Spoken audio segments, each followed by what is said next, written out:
guys, we'll do unboxing. So my colleague Alvi, he just purchased Samsung S23 S23 Ultra. It's actually 512 megapixel. GB. 512 GB. So how much did you purchase, my dear? 3,120. 150. 3,150? Yeah. Yeah, it's a Qatari Riyal. So basically, he purchased in Dubai. So if you purchase here in Doha, how much would be the price? Here it is 4,000. 4,000. So 4,000 because it's 512 GB, right? Yeah. So what is all inclusive in 512? Oh, it looks very nice, my dear. It's black color. Yeah. Wow. What you have? So phone is there. Then what else is there?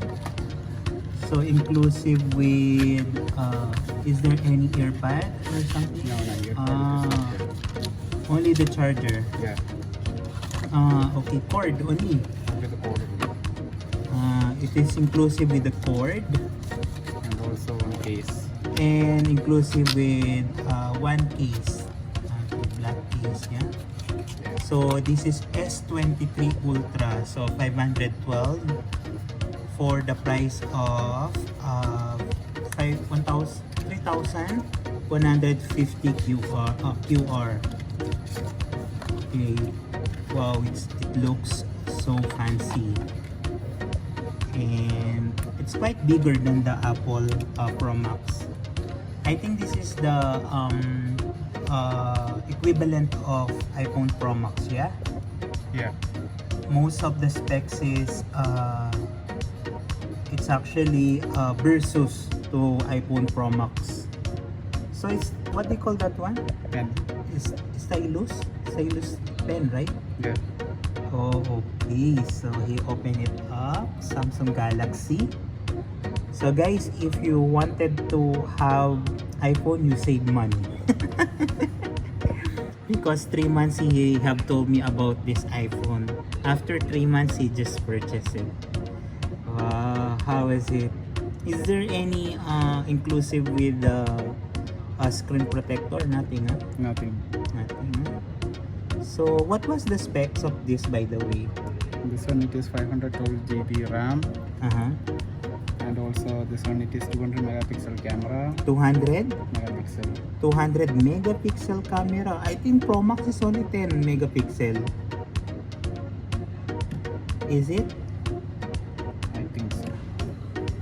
So you have to verify on the Share Wi-Fi.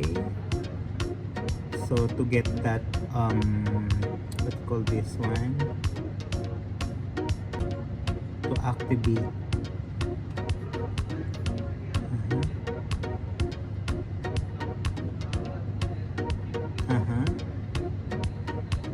So congratulations, he saved for 3 months to get this phone.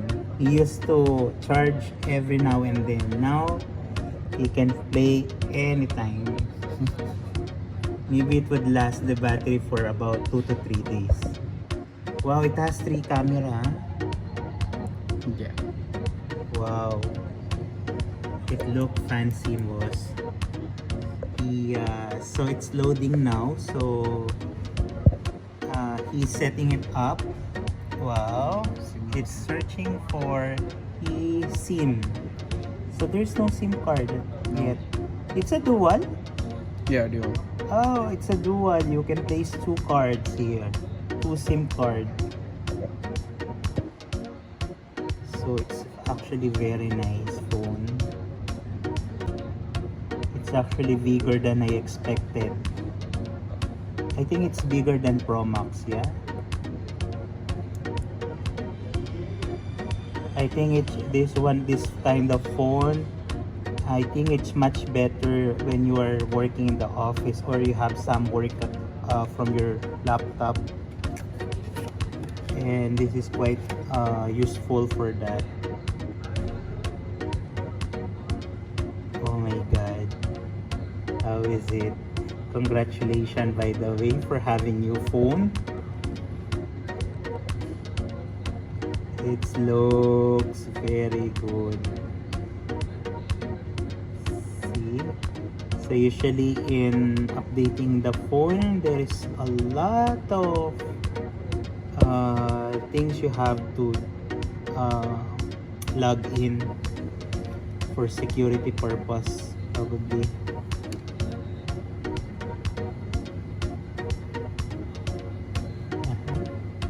So you have to download. I think there is already Google.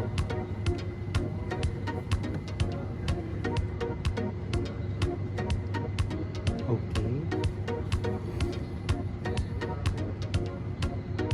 There is two-step of verification.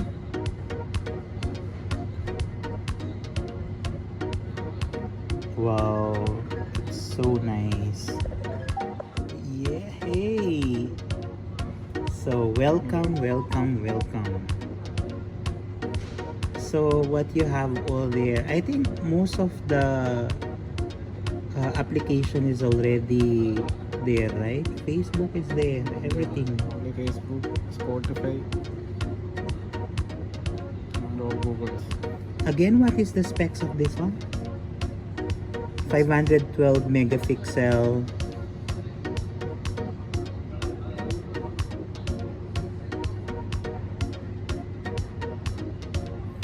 Galaxy S23 Ultra.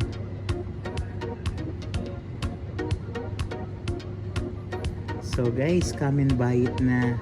I think in Dubai it's more cheaper than here in Qatar. If it is in Qatar, you might have to purchase it for about 4,000 QR. But since they purchase in Dubai, it's the cost only 3,150. Usually the 3,150 is for 256 GB only, but this is 512. Yeah. So it's look good, nice, big screen, good camera, everything is here. So come invite na.